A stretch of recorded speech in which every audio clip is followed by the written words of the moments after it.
Welcome and thank you for joining me as we study the book of Jude. My name is David, and I want to start it off in this session at looking at the background because the background is critical for understanding the book. We want to have a helicopter view before we parachute in. So who's the author of this book? Jude writes, Jude, a servant of Christ Jesus and brother of James. So there we go. We have the author, Jude. Jude is shorthand for Judas, and there was five men by this name, as you can see in your notes. Jude connects himself with James. James here is most likely the brother of Jesus, the church leader in Jerusalem. So that would mean that Jude is a brother of Jesus. Jude is a passionate writer when you look at his letter. He's passionate for the truth. He's passionate for defending the truth. But you know what? He wasn't always like that. When you read the Gospels, along with his other brothers, he was a skeptic of Jesus. And he questioned who he was. That all changed when, after the resurrection of Jesus, and they were fully convinced of who he was. So Jude is the writer. Well, who is the recipient? This letter is actually what we would call a universal letter. There is no specific church that is mentioned here. Now, with that being said, there probably was a church in mind, probably one that James oversaw. Most likely a Jewish church, Jewish believers there, because Jude uses a lot of Old Testament illustrations. He's probably writing also with a specific church in mind, and we can see that with his expression, dear friend. So he knew these people. When was it written? Again, there's a question mark. We don't know when this was written. There's an early date of 64 to 68 AD. And as you can see in your notes, the reason for this is that much of the imagery and language is taken from 2 Peter. And 2 Peter is dated around 64 to 68. But there's also perhaps a later date of AD 80, and that is because of the false teaching. It would give more time for the false teaching to develop, and so would even increase the urgency of Jude's writing. Where did he write? Again, we don't really know. Most likely he could have been with James, and James would have been in Jerusalem. But things that we do know, which is very crucial for us to understand, especially when we try to study this book, is the historical context of what was happening outside and inside the church. There were two things that was happening. There was infiltration and persecution. The persecution was most likely by Nero, I believe in an early date. So this would probably have been under Nero in 67 AD, where he persecuted the Christians. So that was happening. But something that was far more damaging to the church was there was infiltration of false teaching and false teachers. These false teachers were aggressively sowing doubt and heresy within the church, causing many to question their faith and drift away from it, to desert from it. Now, this was something that was mentioned and warned by Jesus and Peter and Paul. They all warned that this would happen, that there would be false teachers coming in to scatter the sheep, to sow doubt, to sow lies, to teach falsehoods. During Jude's time, what was happening was this was taking place, but it was taking place on a much larger scale. The false teachers, as we can read in the book, they were actually within the church. They were rubbing shoulders with those people inside the church.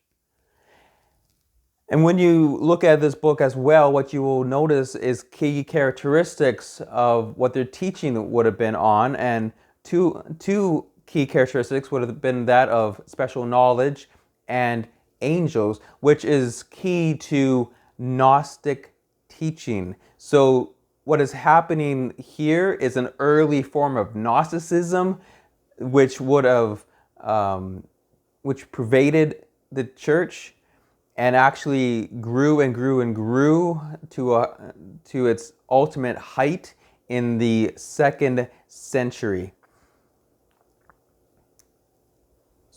With all that said, then, we can go on to occasion and purpose of writing. We can understand now why Jude is writing this book. The false teachers had crept into the church. Jude sees a danger of it. He sees the destruction that they are sowing that is very apparent. And so what he does is he writes this book to the believers there within this church to contend for their faith that was once and for all handed down to the saints. Well, let's press on. Genre. What type of genre is this book? Well, it's believed that it falls into the category of either a word of exhortation, meaning it was probably a sermon, written in the style of a sermon that Jude gives. And we can see this in the powerful figures of speech, in the use of alliteration, and just the sheer urgency by which Jude writes. Second, it is also in the category of polemic tract. It's a short letter written against someone else's opinions, beliefs, and practices. Jude is writing against the false teachers, exposing them for who they are. Well, let's move on now to keys. There are key words and there are key phrases and there are key verses within this book. Sometimes we wonder what is so important about keys. Well, keys can be found to give us insight as to the themes of the New Testament letters. A key word is found often with a word that is repeating over and over again, or it's also found in the use of a unique phrase. So words that are repeated over and over again in the book of Jude are words such as judgment, beloved, ungodly. A unique phrase that is found in the book of Jude is contend for the faith. And as I mentioned, these key words are important because they help us catch the theme of the book. Key verses. I have listed 3 in your notes. One that I want to touch on is verse 3. Verse 3 is the thesis of this book. This is the so what. This is the so why. Why did Jude write this letter? I've listed also some outlines in your notes.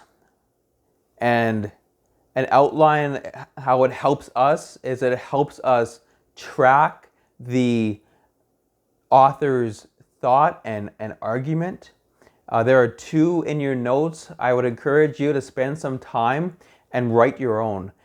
Try to trace the thought that Jude has. This will be beneficial to your growth and understanding in this book. As you notice in your notes, there's also characteristics of this letter, the letter of Jude, and there are 3. 1, there is a polemic approach to the false teachers. As one commentator wrote, it is the strongest apocalyptic condemnation of the ungodly and immoral false teachers. It is stark, it is drastic, it is polarizing, this letter. Jude also uses a lot of triads. This is one thing I found that was quite unique to his book. and pretty intriguing. He uses his first triad actually in verse 1. The very first verse, he uses a triad of the identity of the recipients. They called, loved, kept. And then he goes on in verse 2 with the blessings, mercy, peace, love.